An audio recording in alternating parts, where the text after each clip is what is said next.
تماشا لگا ہے کہ ایک منحوس شخص نے اپنی 7 دن کی معصومہ بچی کو 5 گولیوں سے بھون ڈالا۔ یہ تو حضور کی آمد سے پہلے والی یاد اس نے تازہ کی ہے معاشرے میں، کہ اس معاشرے میں جب کسی کے ہاں بچی پیدا ہوتی تھی تو وہ لوگ اتنے بزدل تھے اور اتنے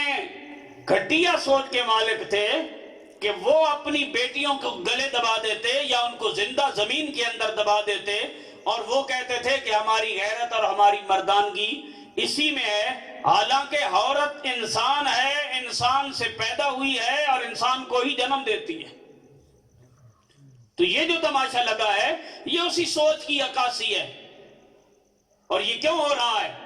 اس لیے ہو رہا ہے کہ ہم اپنی نسلوں کو دین کا پیغام نہیں دے رہے، ہماری نسلیں دین کی طرف نہیں آ رہی، دین کے میسج کو نہیں سمجھ رہی۔ اگر دین اسلام کا مسئلہ آج کل یہ ہے کہ ہر ایک نے اپنی دکان کھولی ہے نا، اسلام کا پیغام نہیں آ رہا۔ اسلام کا پیغام وہ ہے جو نبی کریم صلی اللہ علیہ وآلہ وسلم نے اپنے کردار، اخلاق اور طریقے سے ہمیں بتا دیا۔ حضور نے اس معاشرے میں، آج ایک بات کرنا لوگوں کو مشکل لگتا ہے، مشکل تو اس دور میں تھا کہ جب آقا کریم صلی اللہ علیہ وآلہ وسلم کے دور اقدس میں بیٹیوں کو زندہ درگور کیا جاتا، حضور نے فرمایا فاطمہ میرے جگر کا ٹکڑا ہے۔ کلمہ حق، کلمہ محبت، دونوں چیزیں اس میں آتی ہیں۔ ایک تو ہے اپنی بیٹی کے ساتھ اظہار محبت کہ اس معاشرے میں جہاں بیٹیوں کو دھتکارا جا رہا ہے، زندہ زمین میں درگور کیا جا رہا ہے، ان کے گلے دبائے جا رہے ہیں، ان کو نحوست کی نشانی سمجھا جا رہا ہے، وہاں حضور نے اظہار محبت فرمایا کہ یہ منحوس نہیں ہے، یہ رحمت ہے، یہ اللہ کی طرف سے ہمارے گھر میں رحمت بن کے آتی ہیں۔ اور دوسرا یہ کلمہ حق بھی ہے کہ جہاں ساری دنیا اپنی نسلوں کو زندہ درگور کر رہی ہے، وہاں اس عالم میں حضور نے یوں کلمہ حق بلند کیا، فرمایا یہ زندہ درگور نہیں کی جائیں گی، یہ میرے جگر کا ٹکڑا ہے۔ اور میرے آقا کریم صلی اللہ علیہ وآلہ وسلم نے اپنے کردار سے، اپنے طریقے سے بتایا۔ جب حضرت فاطمہ الزہرا رضی اللہ تعالیٰ عنہ حضور کے دامن رحمت میں آتی، آپ کے کاشانہ اقدس پہ آتی، آپ کی بارگاہ میں حاضر ہو جاتی، امام الانبیاء اپنی مسجد سے کھڑے ہو جاتے،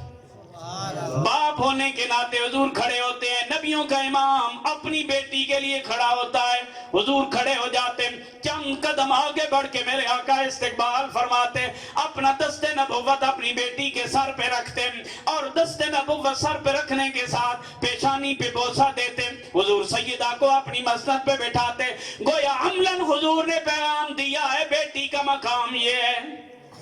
آج اگر لوگ اپنی بیٹیوں کو گولیاں مار رہے ہیں، میں نے کہا انہیں دین پڑھانے کی ضرورت ہے، اور دین اللہ کا دین، اللہ کے محبوب کا دین، وہ دین جو میرے آقا کریم صلی اللہ علیہ وآلہ وسلم نے پیغام محبت دیا ہے۔ میرے آقا کریم صلی اللہ علیہ وآلہ وسلم نے فرمایا بیٹی میرے جگر کا ٹکڑا ہے۔ حضور نے عملاً اپنی بیٹی کے لیے ہمیشہ یہی باتیں کی ہیں۔ نبی کریم صلی اللہ علیہ وآلہ وسلم نے ہمیشہ اپنی بیٹیوں کے ساتھ یہی سلوک کیا۔ حضرت ام ایمن کہتی ہیں جب حضور کی پہلی بیٹی پیدا ہوئی، پہلی اولاد سرکار کے گھر میں آئی، اس وقت میں آقا کریم صلی اللہ علیہ وآلہ وسلم کو ڈھونڈتی ڈھونڈتی خانہ کعبہ میں گئی، وہاں دیکھا حضور میں عبادت ہے، میں نے جا کے عرض کیا جناب والا آپ کے ہاں اولاد آئی ہے، اولاد بیٹی کی صورت میں ہے۔ سرکار دو عالم صلی اللہ علیہ وآلہ وسلم اتنے تیزی سے چلے کہ آپ کی چادر مبارک کا ایک سرا کندھوں پہ رہ گیا، ایک سرا آپ کے پیچھے زمین پہ گھسیٹتا ہوا جا رہا ہے۔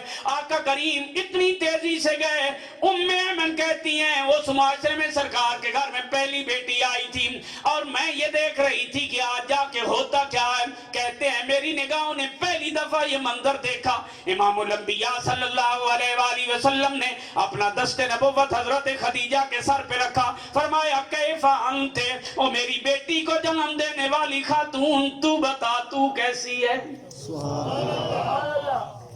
یعنی ایک عورت کی عزت افزائی ایک شوہر کے ہاتھ سے،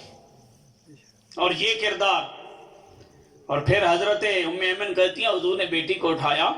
پیشانی پہ بوسہ دیا، سینے سے لگایا، تو میں سمجھ گئی کہ بیٹی ضرور آئی ہے لیکن سرکار کا یہ طریقہ بتا رہا ہے کہ اسے زمین میں دفن نہیں کیا جائے گا.